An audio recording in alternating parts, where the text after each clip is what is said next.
I used to read a lot. I always had a book in my bag and I pretty much spent all of my pocket money on books. I had a bit of an addiction.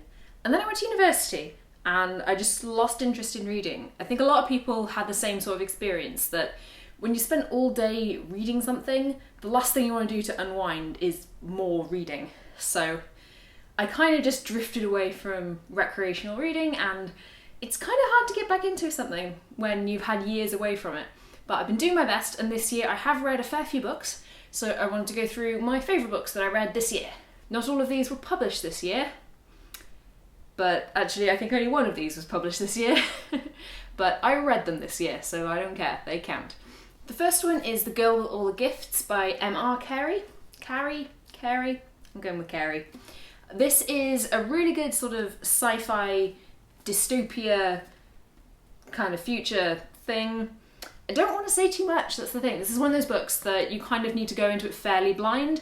It's from the perspective of a young girl who's in this institution where she's kept in a cell and is chained, and there's all these other kids who are there, and there's this whole what's going on, why is this situation, what's happened. It's really, really good, but honestly just like learn nothing about it and read it. If you like sci-fi, you'll probably like this. Next book on my list is On the Other Side by Carrie Hope Fletcher.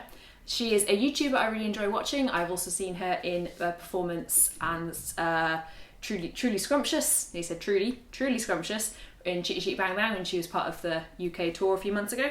And she's also a really, really good author. She's far too talented, it's not fair. This book is great. It's essentially a romance story, but there's a lot of other stuff going on, and it's really well written, and it's just enjoyable. The next book I read on my Kindle, so I don't really have a book cover to show you. Sorry. But that was Jumper by Stephen Gould. I think it's Gould. This is a book I've been meaning to read for a long time.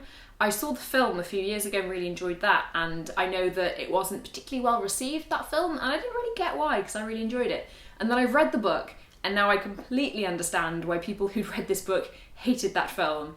It is a terrible adaptation that really oversimplified everything and took away the main themes of the story and just made it a generic action film, so I completely understand why people didn't like it now. One of my absolute favourite books that I have ever read, The First 15 Lives of Harry August by Claire North.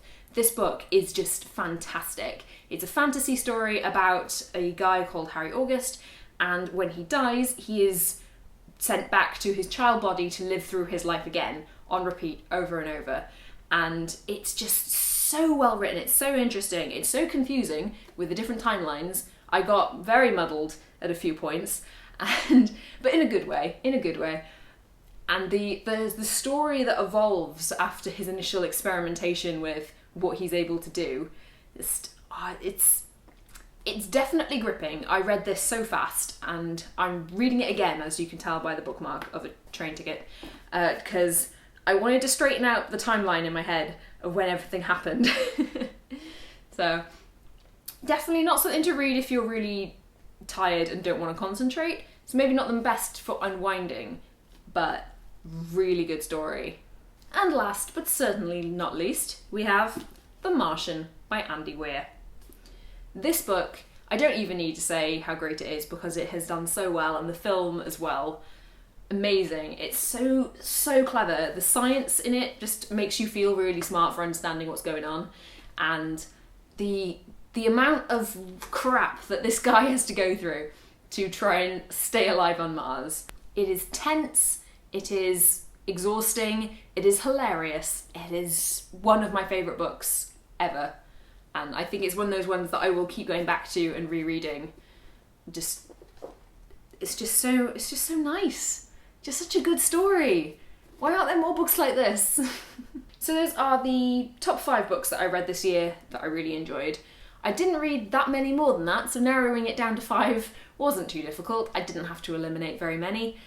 I'm hoping to read a few more than that next year. I'm not going to set a goal, because if I don't get close to that, I'm just going to get disheartened. But the plan is to try and read most evenings a chapter or 2 of something, and hopefully that will just get me through a few more books and get me back into it. I'm also planning on doing some book reviews on my channel, having a little book series on here. I like having a variety of different videos that I'm making. It makes it more interesting for me. If I'm bored of making a certain kind of video, I can do something else. So I want a few more different series that I'm working on. So I will be doing some book reviews. Hopefully that will encourage me to read more. If I haven't made a video about books in a while, I'll feel bad and I'll read something. That's the plan. Thank you very much for watching. Merry Vlogmas.